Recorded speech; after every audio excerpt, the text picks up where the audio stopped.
જય દ્વારકાધીશ. તો આપણે આવી ગયા છે જુનાગઢ જિલ્લાના ભેસાણ તાલુકામાં આવેલું છે પરબધામ મંદિરમાં કૃષિ મેળો. તો આપણે પહોંચી ગયા છે કૃષિ મેળે. જો આગળના પાર્ટ 1 અને 2 તમે ના જોયા હોય તો ફટાફટ જોઈ આવો. નીચે આપેલી લિંક પર તમે ટેપ કરો તો પાર્ટ 2 અને 1 જોઈ શકશો. તો આ કૃષિ મેળાના વ્લોગમાં કન્ટિન્યુ બન્યા રહો. બધા ખેતીવાડીના સાધન સામગ્રીની જાણકારી અને પૂરી માહિતી જોવા માટે આ વ્લોગ કન્ટિન્યુ જોયા રાખો.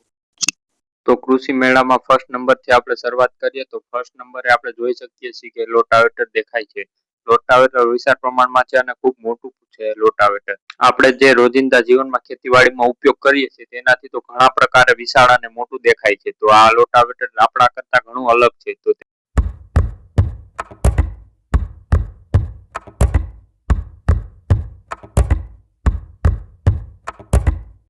તો કૃષિ મેળામાં બીજા નંબરે આવે છે થ્રેસર. થ્રેસર પણ આપણે જે રોજિંદા જીવનમાં ઉપયોગ કરીએ તેનાથી ઘણું અલગ અને વિશાળ પ્રમાણમાં છે. આવું તો તમે ક્યારેય નહીં જોયું હોય. કોમેન્ટ કરીને બતાવો જો આવું થ્રેસર તમે આગળ કોઈ પણ જગ્યાએ ક્યાંય જોયું હોય તો એકવાર કોમેન્ટ કરીને બતાવો. હવે આપણને ત્રીજા ક્રમે આગેથી ઓયણી દેખાય છે. ઓયણી પણ લગભગ અલગ જ લાગે છે. હા, ઓયણી પણ ખૂબ જ વિશાળ પ્રમાણમાં મોટી દેખાય છે. આ બધું નવીન ઓજારો જ આ કૃષિ મેળામાં રાખવામાં આવ્યા છે. તેથી જ લોકો વધારે માહિતી મેળવી શકે અને તેના વિશે પૂરતી સમજ મેળવી શકે. તેથી જ આ મેળામાં કૃષિ મેળાનું આયોજન કરવામાં આવે.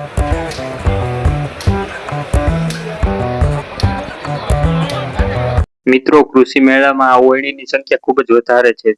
અલગ અલગ પ્રકારની અલગ અલગ ઓયણીઓ જોવા મળે છે. આપણે આ બધી અલગ અલગ પ્રમાણે નાની મોટી સાઈઝની ખૂબ જ જોવા મળે છે.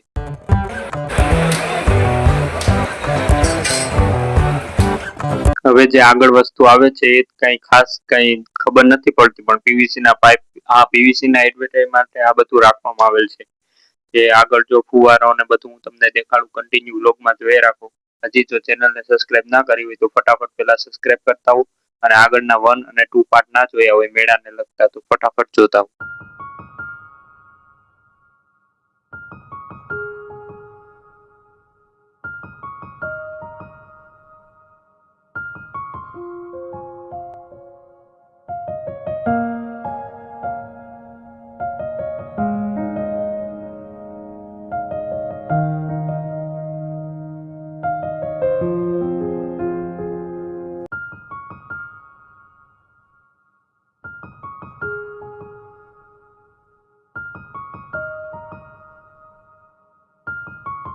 કૃષિ મેળામાં હવે પછીના નંબર પર આવે છે મોટરો. મોટરો અલગ અલગ પ્રકારની ઘણી પ્રકારની આવેલી છે. મોટર છે, પંપ છે, એવી રીતના કૃષિ મેળામાં આ જગ્યાએ પણ આવેલું છે. કૃષિ મેળામાં હવે આગળની બાજુ પગલા મૂકતા આવે છે સનેડો. સનેડો વિવિધ અલગ પ્રકારનો છે જે બેટરીથી નહીં પરંતુ ઇલેક્ટ્રોનિક એટલે કે વીજળીથી ચાલુ થાય છે. આ સનેડો તમે ક્યારેય નહીં જોયું હોય. એકવાર આ સનેડાની મુલાકાત લો. આ વીજળીથી એટલે કે લાઇટ બિલથી ઉત્પન્ન થાય છે. ચાર્જિંગ કરો એટલે કમ્પ્લીટ ચાલે એવી રીતે.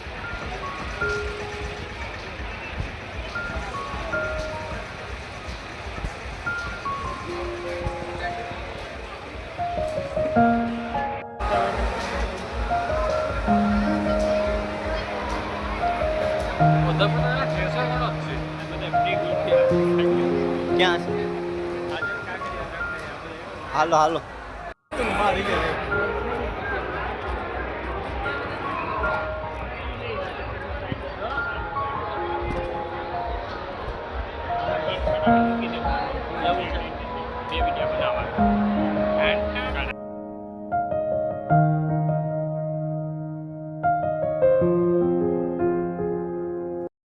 કૃષિ મેળામાં હવે આગળની બાજુ ફરતા ફરતા જતા તો એક આ વસ્તુ ધ્યાનમાં આવે.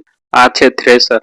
થ્રેસર પણ અલગ પ્રકારનું. તમે ક્યારે આવું નહીં જોયું હોય. આમાં છે ડબ્બો, વાહે થ્રેસર અને પાલો અંદર હમાતો જાય એવી રીતના થ્રેસર. અને આ એક જગ્યાએ નહીં પણ પરંતુ ખેતરમાં આમ છે બધે પણ ચાલી શકે છે. એટલે આમાં માણસોની અછત હોવાને કારણે બી આ થ્રેસર ચાલે એવું છે. જો ટીવીમાં તમે જોઈ શકો છો. 2-3 માણસો નાખતા જાય એટલે આ કન્ટિન્યુ ચાલ્યા રાખે એવું થ્રેસર છે.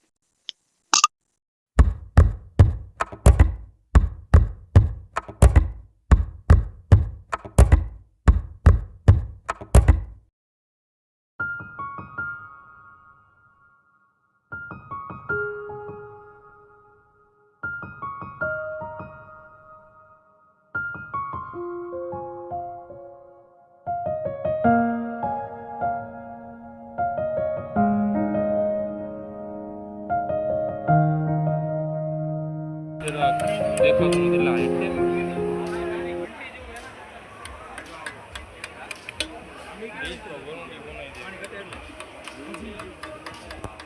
હતા ને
દેવા પીસ્તો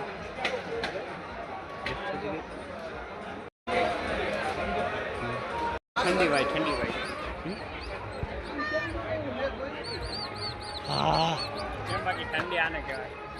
હવે તમને પરબધામના મેળામાં કૃષિ મેળાથી અલગ ભવ્ય મેળાની હું આનંદ માણું અને પરબધામના દર્શન કરાવું. તો કન્ટિન્યુ વ્લોગમાં બન્યા રહો અને છેલ્લે સુધી અમારો વ્લોગ જોતા રહો. જો ચેનલને લાઇક ના કરી હોય, સબસ્ક્રાઈબ ના કરી હોય તો ફટાફટ સબસ્ક્રાઈબ કરી દો.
કોઈ જવામાં જ 2 કલાક.